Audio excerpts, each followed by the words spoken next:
Timing गड़बड़ा जाती है। और देखो, ऐसा होना बिल्कुल नॉर्मल है, क्योंकि ये कोई फिल्म का सीन नहीं है जो तुम रिहर्स करके एकदम परफेक्ट शॉट दे दोगे और डायरेक्टर खुश।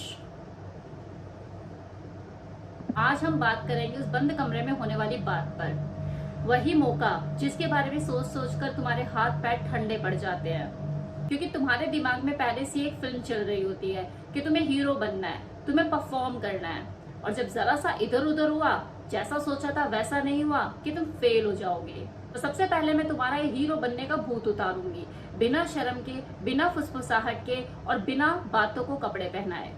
तो तुम्हें ऐसा लगता है कि तुम ही उस रात को नर्वस हो, सामने वाली तो पूरी एकदम चकाचक कॉन्फिडेंट बैठी है कि अगर तुम जरा सा भी फेल हुए तो वो उठकर तुम्हें खुद पेल देगी। जितना तुम घबराए हुए होते हैं ना, उतना वो भी नर्वस होती है, और शायद तुमसे कहीं ज्यादा उसके दिमाग में भी ये सवाल चल रहे होते कि पता नहीं है मेरे बारे में क्या सोचेगा। तुम दोनों एक ही नाव में सवार होते हो, लेकिन डूबने का डर सिर्फ तुम्हें सताता रहता है। ये जो परफेक्ट परफॉर्मेंस का ये जो भूत तुम्हारे सर पे सवार रहता है, आखिर ये आता कहाँ से है? दो ही जगह से आता है। एक तो वो हम जो बचपन से देखते आते हैं फिल्मों में कि सुहाग रात वाला दिन, वो जो सीन हमारे माइंड में सेट होता है कि हमारे साथ भी कुछ ऐसा ही होगा। वो फूलों वाला बेड, वो बेडरूम सजा हुआ है, पूरा सा माहौल बना हुआ है, स्लो मोशन में सब कुछ चल रहा होता है। और दूसरी कौन सी जगह? वही रात के 12 बजे जो अंधेरे में तुम कंबल में मुंह छिपाए नेट पे जो सर्च करते हो, चीजें देखते हो। और देखो, जो दोनों ही चीजें है ना, ये एकदम झूठ है। ज्यादातर जो फर्स्ट एक्सपीरियंस होता है ना दो लोगों का आपस में, वो थोड़ा अटपटा सा ही होता है। कभी हंसी फूट पड़ती है, कभी कुछ सही से नहीं होता है, कभी टाइमिंग गड़बड़ा जाती है। और देखो, ऐसा होना बिल्कुल नॉर्मल है। ये कोई फिल्म का सीन नहीं जो कि तुमने रिहर्सल करके एकदम परफेक्ट शॉट दे दिया। ये तो दो लोगों का एक दूसरे को समझने और अपनाने का पहला कदम है। तो ये जो परफेक्ट होने की जो उम्मीद है ना, इसे तो कचरे के डब्बे में फेंक दो। अब बात आ जाती है वो खून वाले खतरनाक वहम की। वहम क्यों? क्योंकि ये वहम ही है, वही बेसर पैर की बात जो पीढ़ियों से चलती आ रही है, और इसने न जाने कितनी लड़कियों की जिंदगी बर्बाद कर दी है कि पहली रात को खून आना जरूरी है, यही वर्जिनिटी का सबूत है। बकवास।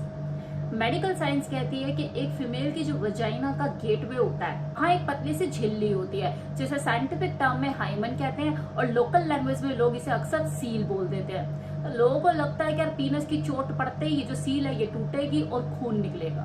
तो पहली बात, ये कोई सील है ही नहीं। इसमें पहले से एक खुलापन सा होता है जो कि पीनस के एंटर करने पे स्ट्रेच हो जाता है। इस हाइमन का शेप और साइज भी अलग अलग होता है, और कुछ फीमेल में तो ये हाइमन बचपन से होता ही नहीं है। मतलब जब वो पैदा होती है तब से ही उनकी वजाइना में हाइमन होता ही नहीं है। वो कहाँ से प्रूफ लेकर आएगी? तीसरी बात, ये हाइमन इतना नाजुक होता है कि रोजमर्रा की एक्टिविटी में, साइकिल चलाते हुए, खेल कूद करते हुए, मतलब कोई फीमेल अगर है वो स्पोर्टी नेचर की है, स्पोर्ट में पार्टिसिपेट करती रहती है, तो तब भी उस दौरान भी ये हाइमन ब्रेक हो सकता है। इसका पहली रात से कोई कनेक्शन है ही नहीं, बल्कि कुछ महिलाएं तो ऐसी भी होती हैं जिनको पहली रात में खून आता ही नहीं है, हाइमन होने के बावजूद भी। तो ये चीज भी एकदम नॉर्मल है। पढ़े लिखे इंसान हो तो देखो समझ ही जाओगे। अब जो दूसरा डर है जिसके ऊपर मैं बात करने वाली हूँ, जो पहली रात को दो लोगों को होता है कि यार बहुत दर्द होगा। फीमेल को तो डर लगता ही है, जो मेल होते हैं ना उनको भी फर्स्ट टाइम में यही डर लगता है, मैं करूंगा तो उसे दर्द होगा। तुम्हें लगता है कि यार दर्द साइज की वजह से होता है, बड़ा है तो दर्द होगा, जबकि दर्द की असली वजह घबराहट, वो बेचैनी, वो तनाव जो उस दौरान कोई फीमेल फील करती है, उस वजह से होता है। अगर मन में कोई डर होता है, दिमाग में स्ट्रेस होता है, तो जो शरीर की मसल्स है वो अकड़ जाती हैं, वो रिलैक्स नहीं हो पाती, जिसकी वजह से स्ट्रेचेबिलिटी बॉडी की कम हो जाती है, तो दर्द होना तय है। और दूसरा बड़ा रीजन होता है अराउजल की कमी, एक्साइटमेंट की कमी, जो कि फोर प्ले से आता है। अगर आप फोर प्ले को ज्यादा टाइम नहीं दोगे, उसकी बॉडी अराउज नहीं होगी, खुलेगी नहीं, और उसकी बॉडी में वो नेचुरल ल्यूब नहीं बनेगा जो कि फ्लेक्सिबिलिटी, स्ट्रेचेबिलिटी को मेंटेन करता है। फिर सब कुछ ड्राई और मुश्किल रहेगा। तो इसका सोल्यूशन क्या है? जल्दबाजी बिल्कुल मत करो, और फोर प्ले पे पूरा टाइम लगाओ, माहौल बनाओ, किसिंग, कडलिंग, इन सब चीजों के ऊपर पूरा टाइम दो, बातें करो और धीरे धीरे आगे बढ़ो। और जब लड़की पूरी तरह से कंफर्टेबल हो जाए, उसकी बॉडी में नेचुरल ल्यूब अवेलेबल हो जाए, सब कुछ आराम से होगा बिना दर्द के। और ड्यूरिंग द प्रोसेस अगर नेचुरल ल्यूब की किसी वजह से कमी हो जाए तो वाटर बेस्ड ल्यूब का इस्तेमाल करें। इसमें कोई शर्म या कमजोरी नहीं, बल्कि ये समझदारी है। कोई हड़बड़ी ना करे, सब कुछ तसल्ली से करे, यही पहली बार करने का नियम है। एक और वो सवाल जिस पर हमारी सोसाइटी खुलकर बात नहीं करती, क्या लड़कों के लगता है कि शादी हो गई है तो अब तो उसका हक है और आज की रात तो कुछ ना कुछ होना ही चाहिए। तो डियर, आज की रात क्या किसी भी रात वाइफ के कंसेंट के बिना कुछ होना ही नहीं चाहिए। शादी उसके लिए कोई मजबूरी मत बनाओ कि उसे शादी करना अफसोस लगे।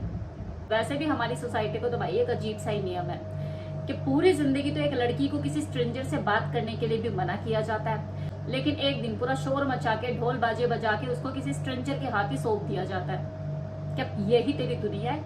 इसके घर को संभाल, इसे संभाल। तो शादी के बाद भी एक लड़की को टाइम देना बहुत जरूरी है। जब तक वो कंफर्टेबल फील ना करे और जब तक वो खुद से खुद को ना सौंपे आप तक, तब तक उसे मजबूर या फोर्स ना करें। कि इंटीमेसी दो पार्टनर के बीच में तभी पैदा होती है जब वो खुद से ही उस मोमेंट को एंजॉय करने के लिए तैयार होते हैं। किसी को मजबूर करके या फर्ज समझाकर कराया गया कुछ भी इंटीमेसी नहीं होता। और एक और बोझ सिर पर से उतार दो, ये मैं खासकर उन लड़कों के लिए कह रही हूँ जो कि प्रेशर में आ जाते हैं अपने दोस्तों के, अपने रिलेटिव्स के, जो उसे धक्का देकर अंदर कमरे में घुसाते हैं कि तेरे को तो आज साबित करना ही करना है। और उसके ऊपर ये प्रेशर रहता है कि यार मुझे कल को इन्हें जवाब देना है कि मैंने अपनी मर्दानगी साबित की या नहीं की। तो ऐसा जरूरी नहीं है। आप अगर थके हुए हो, मैं दोनों ही थके हुए हैं और दोनों ही एक दूसरे को अभी अच्छे से जानते भी नहीं है, वो कंफर्ट लेवल अभी डेवलप नहीं हुआ है, तो एक दूसरे को टाइम दो। ये कोई काउंटडाउन नहीं चल रहा है, कोई डेडलाइन नहीं है। जब दो लोग आपस में तैयार हो तभी आगे बढ़ो। बाकी किसको पता लग रहा है कि तुम क्या कर रहे हो कमरे में। अगर तुम दोनों बच्चा नहीं चाहते हो तो कॉन्ट्रासेप्शन का भी इंतजाम करना है, ये तुम दोनों की ही जिम्मेदारी है। अगर एक भूल गया तो दूसरा याद रखिए। और अब एक आखिरी डर जो कि ज्यादातर लड़कों को होता है कि अगर एंड टाइम में कुछ नहीं हुआ तो वो तो मुझे जज करेगी, मैं कैसे खुद को साबित करूंगा। तो देखो, पहली रात में ना किसी किसी के साथ ऐसा हो जाता है, क्योंकि तो शादी की तैयारी चल रही होती है, गाने बाजे चल रहे होते हैं, वैसी नींद नहीं आती है, नींद आपकी पूरी नहीं होती है। एक तो वो कमी, दूसरा आपको बेचैनी और घबराहट जो हो रही होती है कि कैसे होगा, अनचाही बेचैनी, दो लोग नए हैं, तो उसके वजह से कभी कभी एंड मोमेंट में सिस्टम हैंग हो जाता है, तो नॉर्मल है। तो सबसे पहले तो इसके पीछे की साइंस को समझो कि जब घबराहट होती है तो आपकी बॉडी में स्ट्रेस हार्मोन रिलीज होता है, जो आपके नीचे जो ब्लड फ्लो जा रहा होता है उसे रोक देता है। यानी तुम जितना ज्यादा उस वक्त टेंशन लोगे कि कुछ होना ही चाहिए, उतनी ही बार बार तुम्हारा सिस्टम खुद ब खुद हैंग होगा।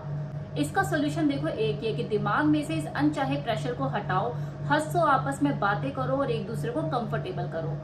और अगर आज नहीं हुआ तो चलो कल कर लेंगे, परसों कर लेंगे, और पूरी जिंदगी बड़ी है। जैसे ये दिमाग में से प्रेशर खत्म हुआ कि सब कुछ धीरे धीरे ट्रैक पे आ जाएगा।